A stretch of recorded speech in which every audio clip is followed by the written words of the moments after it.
The fallout continues from the Joe Biden pardoning his son, Hunter Biden, from felony charges that he was convicted of in June of this year. And The View, specifically Whoopi Goldberg, had a very interesting take as more and more Democrats are coming out against the president for his actions. Hi, everyone. My name is Christopher Balkaran. I'm the host of the Open Minds live show here on YouTube, and I'm trying to interject a level of political moderation back into our discourse today. So if you're liking my content, definitely hit that like button, subscribe, share with your friends. Folks, I'm going to share with you a very quick clip from The View just today. Let's go.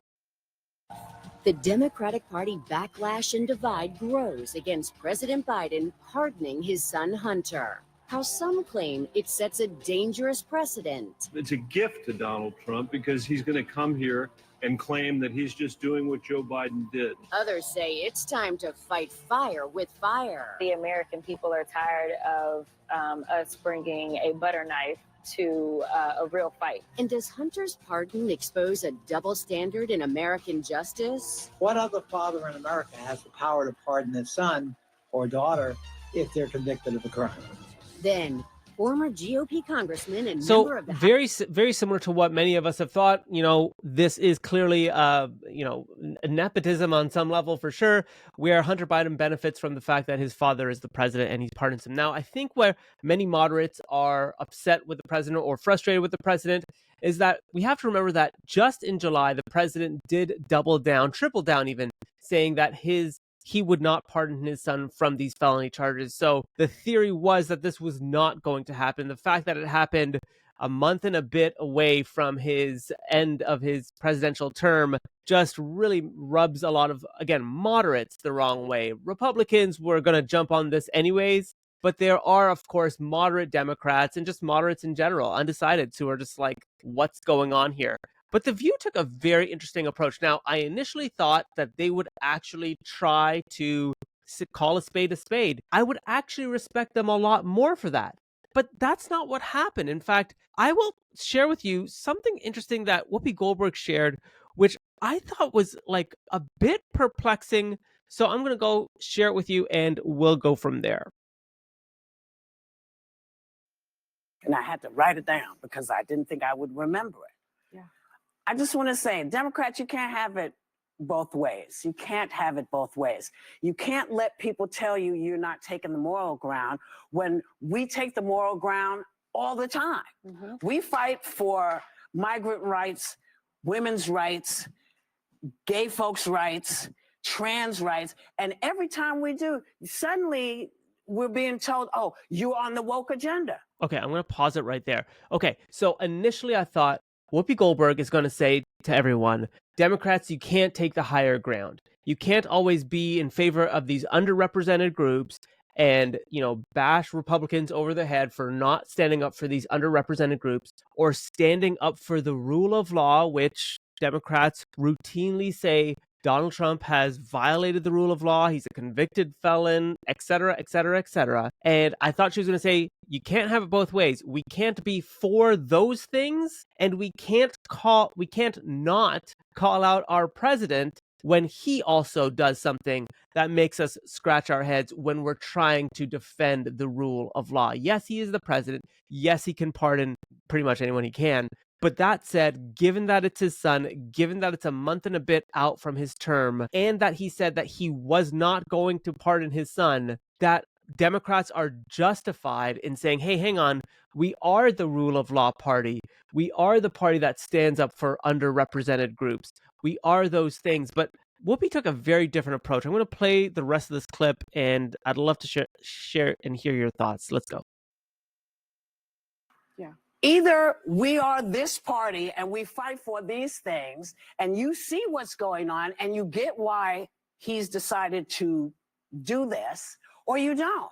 But you don't go out and chew up other Democrats. This is a big problem, I feel, as a Democrat. Now, that's where this is my precise point about moderates always getting taken out.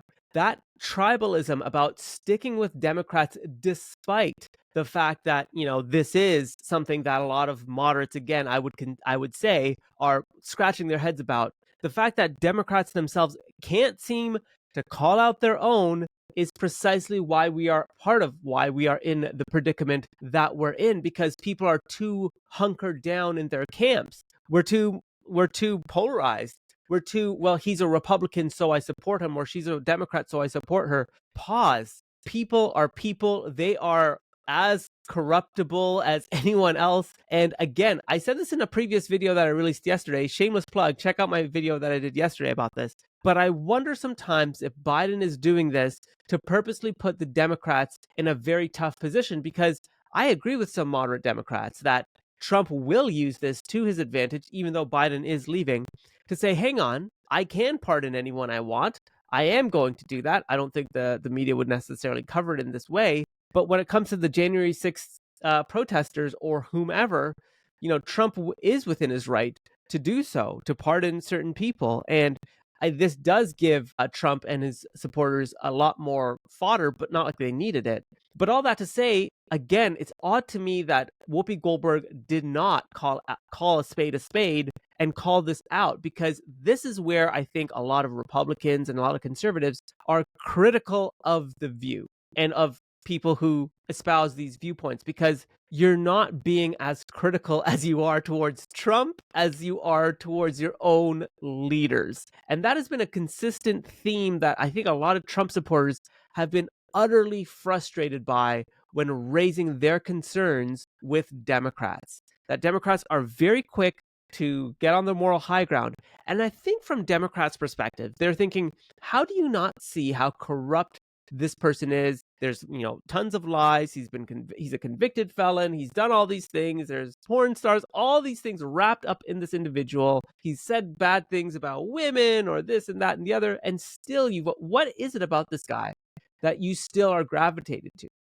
And I think instead of answering those individual questions about morality and personality, what Trump supporters are probably thinking is that, hang on, everyone is infallible. Everybody has qualities that we like and qualities that we don't like. And when you're president, you're under a more intense microscope. It's not justifying anything Trump is saying, but I think what some Trump supporters would say is, wait a minute, let's apply that same lens to some of Democratic leaders. Obama deported, over 3 million migrants from Mexico. Joe Biden, Epstein. There's all types of things that we just don't know. Hunter Biden. And I think Democrats come back with, well, that's nothing in comparison to Trump. And this goes back and forth. And I think what conservatives, who are generally more religious than Democrats, would say is, hang on, but you can't put this on a pedestal of who's the worst in terms of personal fallacies. Because if that's the case, you can't beat me over the head with your morality stick when your leader himself acts immoral and something that's unaligned with your own values. And that's where I think the conversation really devolves. It's like, well, who's worse than this person, that person, da da da. And I think what could really help solve this issue or round out this issue is if more and more Republicans and Trump supporters definitely come to the table and say, hey, listen, I don't agree with everything the man said, and I don't agree with that. But also, I think it's even more important for Democrats to also come out and say, wait a minute, this guy did that was messed up what he did. And I'll be the first to admit it. He's on his way out, and I can only hope that our party gets better. That would have been a much better approach that would have won over moderates and Republicans who are not enamored by Trump, but like his policies better than Kamala's. And that, I think, is what's missing. And I think that's what's part of what's going on today. Now, Whoopi ended the views, this segment, with interesting points. And again, I think it ties back into what I've said, what she could have done to extend an olive branch or at least acknowledge what Joe Biden did. Here's what she said. Now, and people voted, and I've been saying this since the day after the election. You have two choices. You can either take a deep breath. You have from now until January 21st. No, 21st.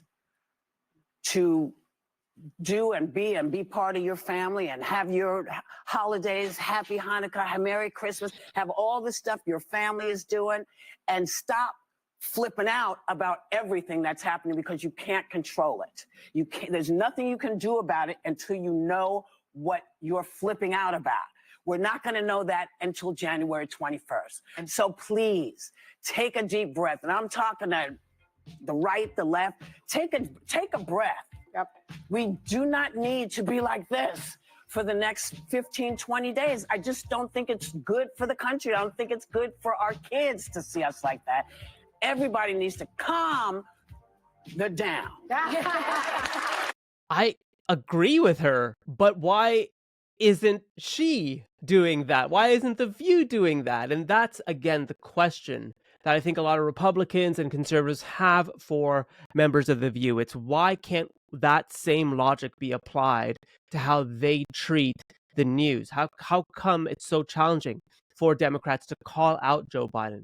How come it's so challenging for Democrats to call out when the president is doing things that are not right, that are not necessarily in keeping with the rule of law, even if the president is totally within his right to pardon whomever? He said he wouldn't. He tripled down on it just a few months ago, and now he's doing it. That's the part where not Trump supporters, moderates are like, what is going on? And again, I think it's Joe Biden's last F you to the party that treated him so badly in this election. But I'd love to know what you think. Do you agree with this? Do you think that this is actually what is wrong with The View today and with our politics today? Let me know what you think in the comment section below.